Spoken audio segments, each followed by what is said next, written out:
I'm gonna start bringing you something a little different here with videos. You'll see here we're doing a screen share here, and I want to introduce you guys to Kai.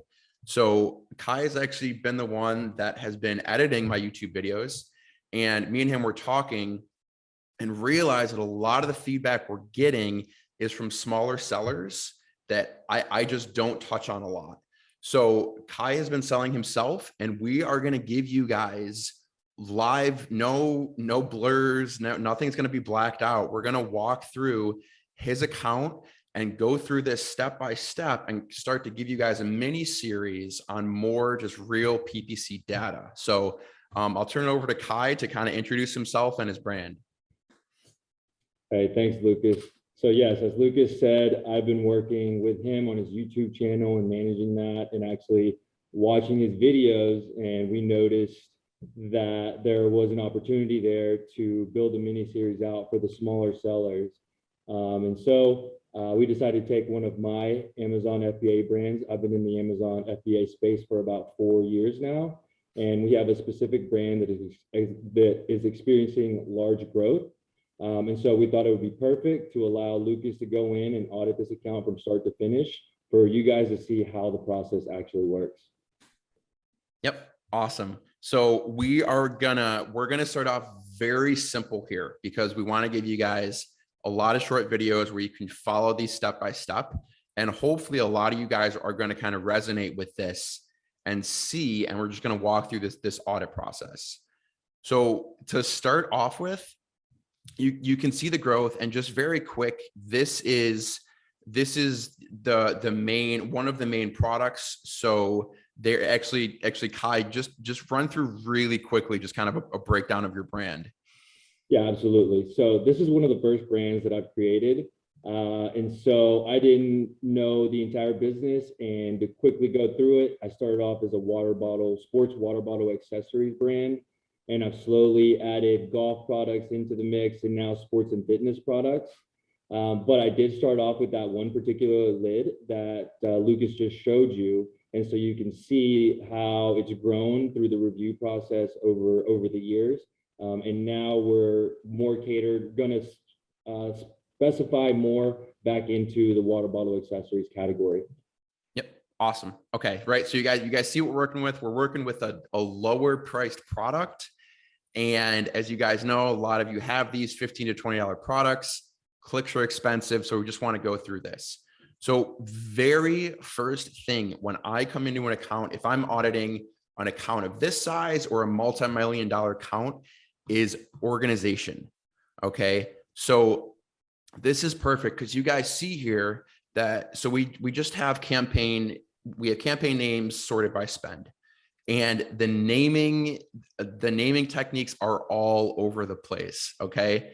So the very first thing, if you guys are making campaigns, you need to have a consistent naming structure. So if anything, I think this is probably one of the better naming structures, where you need multiple points to kind of see what that campaign is doing, right? So this one, we have some of these that just start off by ASIN. What most of them, we have others that are close, right? You can see that when a lot of people name stuff, or if they hire softwares, everyone has a different naming structure. So if you have a bunch of campaigns, the very first thing is to do naming. And I'm just going to pull up my my sheet here. And this would be how I would suggest to name your campaign. So you want a few things in here. You want some indicator that tells you what the product is. If you're selling different products, different parent products, you want a general indicator that shows you what this is. And then you want stuff like this. So whether it's SP, SB, or SD, there's so many new types of ads. So put in some indicator on what type of ad it is: sponsored product, dash, auto, broad, or phrase, right? Just like this. We know that it's manual. And then this, I'm guessing this is a SKU, right? Real quick, yeah, so these are actually the software's doing. So what you're getting to see is those three campaigns that look very similar. I had a third-party company come in and install a software and set these 3 campaigns up for me. And so that's why you see the different naming convention on that. Yep. My manual campaigns, you will see that it just starts with an ASIN and then expands towards the broad, exact phrase. Yep. And then the other ones are just completely campaigns that I completely threw out that I was just testing and don't know much about. Yep. And that's the thing. So even you'll talk to big agencies and they have their naming structure is the very first thing we lock down. So that's what I suggest. And even if you have ASIN or SKU or both of them is even better. And the whole point of the naming structure, guys, is where you can come in here. And if you know you're looking for lids, you want to just be able to type something in and see it. So the other end of this is obviously portfolios. And you can see here that Kai already does have portfolio set up, right? Just and this did that. Yeah, right. Awesome. Because it's all about organization. As you grow and you scale, if you're not organized, things are going to get away from you. Okay. So some people do organize portfolios by ASIN. They will do them by ASIN. Other people will do them by parent product. So the whole thing of this, and everyone is going to ask me for specifics, exactly what to do, is as long as you have something like this that has dashes or slashes in the middle, where there's different indicators telling you what the campaign is doing, that's the most important thing. And then from here, then you can build out your system. And we're obviously going to go through that.